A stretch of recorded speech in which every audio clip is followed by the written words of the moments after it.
Every decision we make leads us in a new direction. So as we slide into this new year, let's pause to consider the path we're on so we can intentionally walk in our God-given purpose. Let's ponder the path of our feet, as it says in Proverbs 4:26, that all our ways may be established. Hi, I'm Crystal Storms, an author and artist. Welcome to the Heart Rest Podcast. New podcast name, Same Heart. You're listening to episode 11. My passion is to help you experience heart rest through biblical encouragement and practical tips. If you struggle with overwhelm, weariness, or you just need the simple reminder that His grace is enough, you're in the right place for encouragement to rest in Christ. Listen in. According to Answer.com, if you are off course by just 1 degree, then for every mile that you travel, you get 92 feet farther away from your intended destination. That means a plane leaving New York headed for California might end up in the southern hemisphere by the time it landed. That stat reminds me of those word problems in math class that made me want to slam the book shut.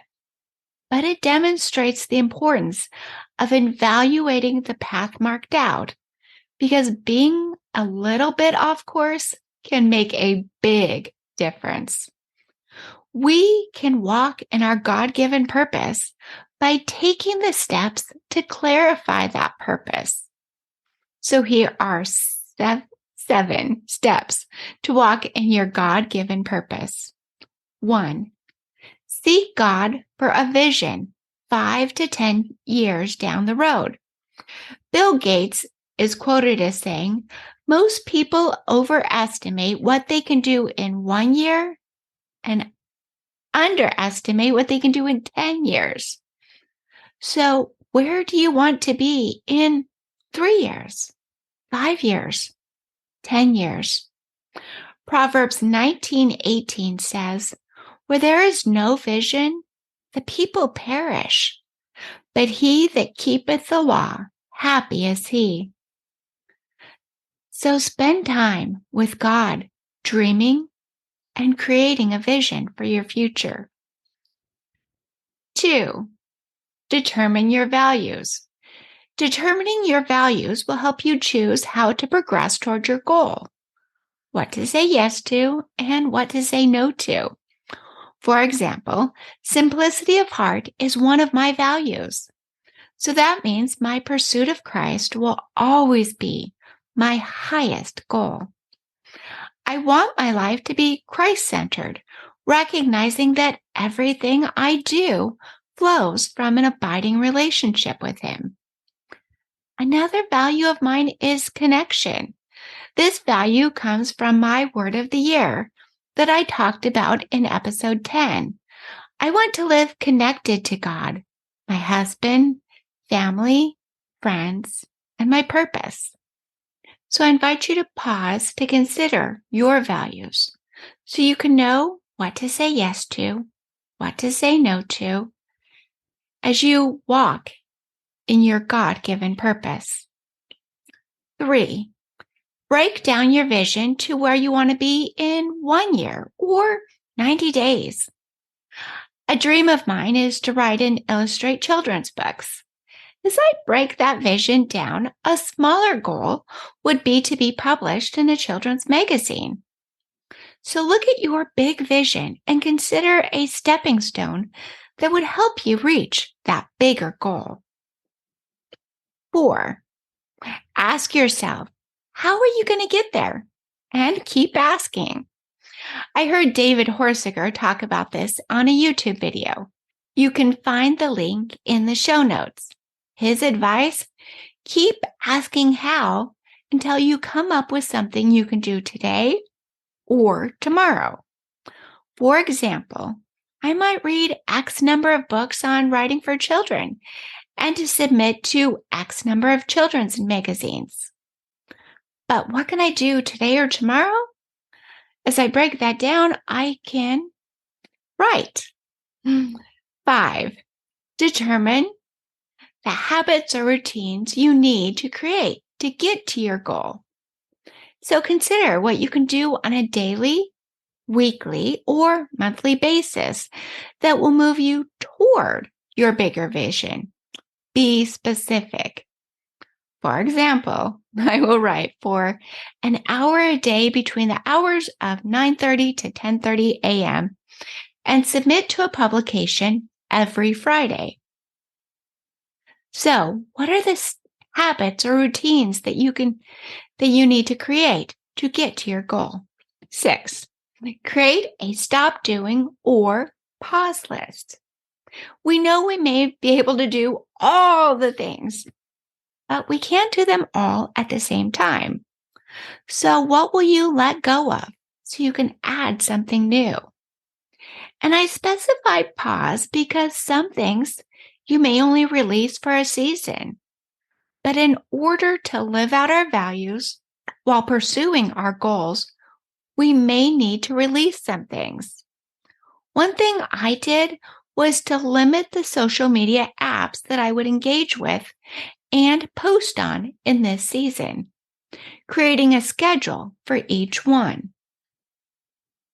So create a stop doing or pause list. And 7, seek God with each step of the way. We start with God and seek Him along the way. In order to walk in His purpose for our lives, we need His guidance.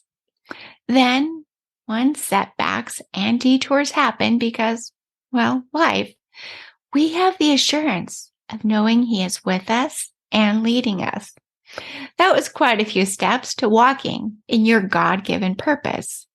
So let me do a quick recap. 1.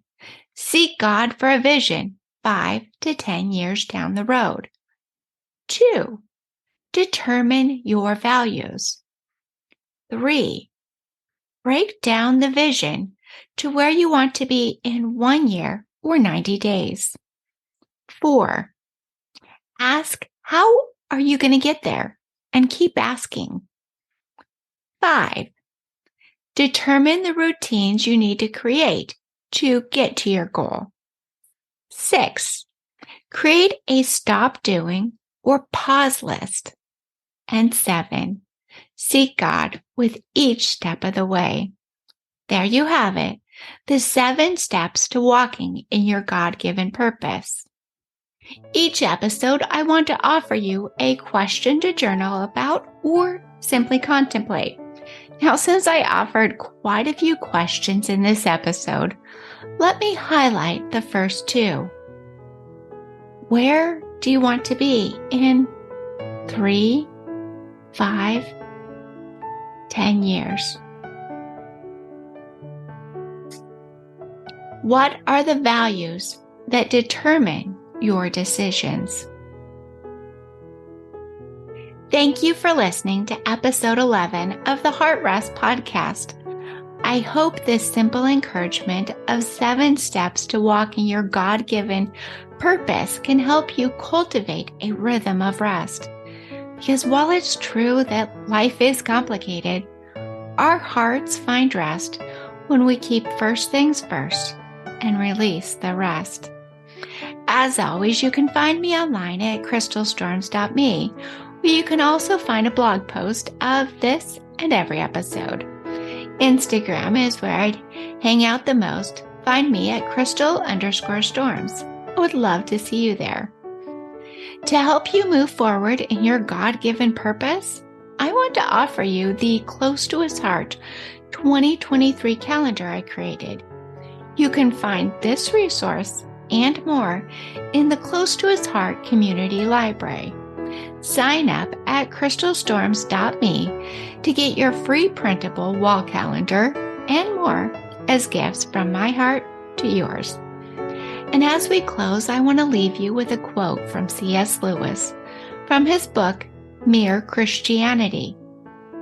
But look for Christ, and you will find Him, and with Him, everything else thrown in. Thank you for listening, sweet friend. Until next time, rest in Christ.